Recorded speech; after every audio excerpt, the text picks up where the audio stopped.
We are so unfortunate যে আমরা গতকাল ওনাকে হারিয়েছি। উনি নিজে বাঙালি ছিলেন না, কিন্তু উনার বাঙালির প্রত্যেক বাড়িতে বাড়িতে এখন ওনার বাংলা গান বাজে।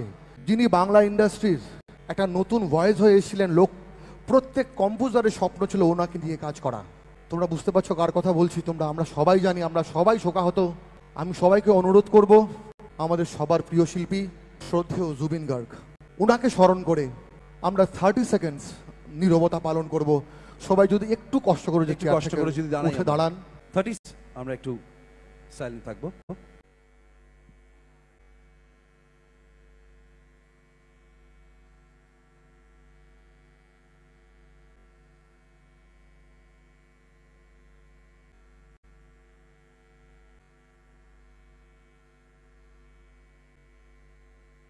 Thank you so much. He lived a life like a rock star. He delivered hits like a rock star. Zubeen Garg will never be forgotten and will always hold a golden name in all our hearts. Rathajit and Nilayan, এবার আপনাদের জন্য একটা ছোট্ট tribute for Zubeen Garg আমাদের সকলের তরফ থেকে।